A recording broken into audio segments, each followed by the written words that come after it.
Saya bisa lihat mereka, Pastor. Lebih jelas daripada melihat wajah istri saya sendiri. Itu adalah pengakuan seorang teman pelayanan saya.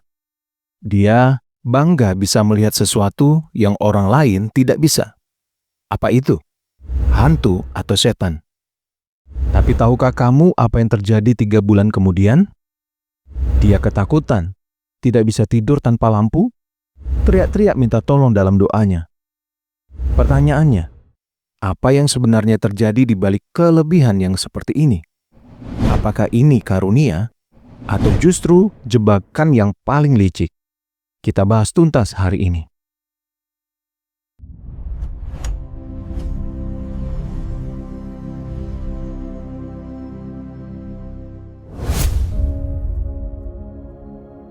Menurut survei YouGov, 45% orang Amerika percaya pernah melihat penampakan. Di kalangan anak muda, angkanya naik sampai 61%.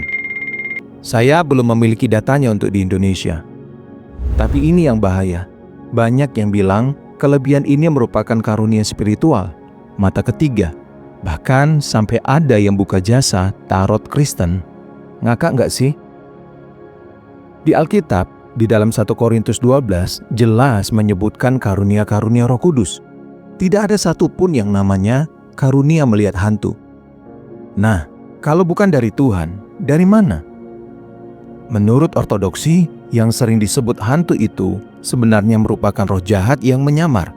Mereka bukan arwah gentayangan, karena Alkitab jelas mengatakan manusia mati sekali lalu dihakimi. Ibrani 9 ayat 27. Mereka datang bukan untuk membantu, tapi untuk menipu. Nah, mungkin kamu berpikir sobat, tapi kan saya bisa bantu orang lain dengan kemampuan ini. Hati-hati sobat, Alkitab mengingatkan roh jahat suka sekali pakai niat baik kita sebagai pintu masuk untuk melaksanakan agendanya. Ada 3 bahaya yang mengintai. Pertama, kesombongan terselubung. Mulai merasa lebih rohani daripada orang lain. Ini kebiasaan buruk mereka yang sudah terlibat pelayanan gereja. Iblis senang banget dengan ini.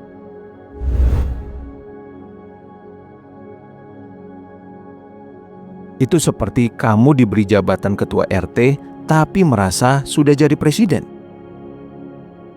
Kedua, fokus kita bergeser. Waktu habis untuk mengusir atau bernegosiasi dengan makhluk halus, padahal panggilan utama kita adalah mengenal Kristus.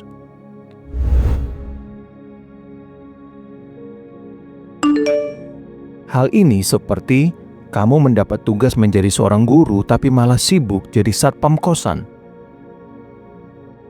Ketiga, pintu terbuka untuk roh jahat.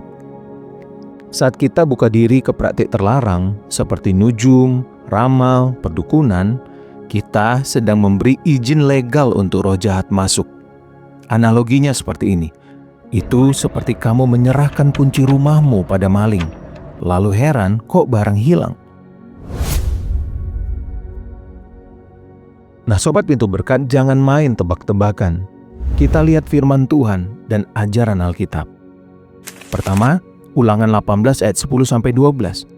Tuhan melarang keras praktik tanya arwah, tenung dan ramal. Kedua, 2 Korintus 11 ayat 14, Alkitab menyebutkan iblis bisa menyamar sebagai malaikat terang. Penampakan baik pun bisa jadi tipuan.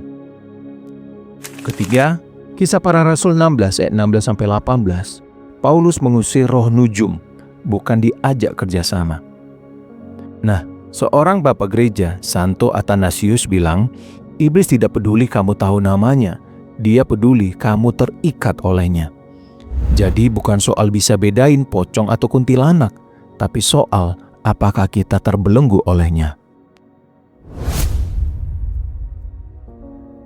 Ketika saya mempersiapkan materi ini, saya ingat seorang perempuan muda, sebut saja namanya Rina.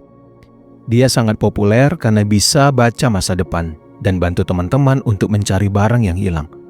Tapi di balik kisah itu, dia beritahu saya bahwa ada 127 penghuni yang dia lihat di apartemennya. Kemudian dia mulai puasa aneh, pakai minyak zaitun tidak wajar untuk mengurapi apartemennya, sampai bisa bahasa roh yang tidak dia pahami. Hasilnya, dia sering mengalami mimpi buruk, pingsan, dan merasa diawasin terus-menerus. Setelah dapat pendampingan dan doa pelepasan berdasarkan Kolose 2 ayat 15, Yakobus 4 ayat 7, dan 1 Yohanes 4 ayat 4, dia akhirnya dibebaskan. Dia bisa tidur nyenyak untuk pertama kalinya dalam 2 tahun.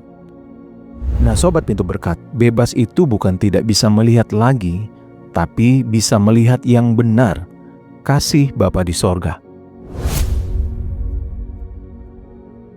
Nah Sobat, kalau kamu merasa terjebak, ini langkah praktisnya. Pertama, akui dengan jujur. Katakan kepada Tuhan, saya mencari sensasi bukan mencari Engkau. Kedua, tutup pintu spiritual. Ucapkan dengan tegas, dalam nama Yesus, saya tutup setiap pintu yang saya buka untuk roh jahat. Ketiga, isi pikiranmu dengan kebenaran. Ganti kebiasaan kamu membaca atau menonton film horor dengan membaca kitab Mazmur. Sebagai contoh, Mazmur 91 untuk rasa aman. Keempat, ukur kemajuan dengan benar. Bukan soal tidak melihat hantu lagi, tapi apakah kamu makin mencintai Yesus dan firman-Nya. Nah Sobat Pintu Berkat, jika video ini menyentuh hatimu, jangan tinggal diam ya. Tulis di dalam komentar, Yesus pembebasku, sebagai deklarasi imanmu. Kami akan doakan setiap kamu yang menulis. Subscribe dan nyalakan lonceng karena kami akan bahas lebih dalam tema seperti ini dari perspektif ortodoksi. Bagikan video ini ke teman-teman yang mungkin sedang terjebak dalam kebanggaan spiritual yang sebenarnya berbahaya. Nah, ingat ini. Setiap kali ada bayangan atau suara yang mengganggu, katakan dengan iman, saya punya roh Yesus, saya milik Kristus, tidak ada kuasa gelap yang berhak atas hidup saya. Hidup dalam terangnya adalah kebebasan sejati. Tetaplah di dalam terang itu, jauhi jebakan. Nah Sobat Pintu Berkat, sampai di sini dulu episode kali ini. Sampai jumpa di video berikutnya. Tuhan Yesus memberkati. Dibebaskan oleh firman, dikuatkan oleh kebenaran.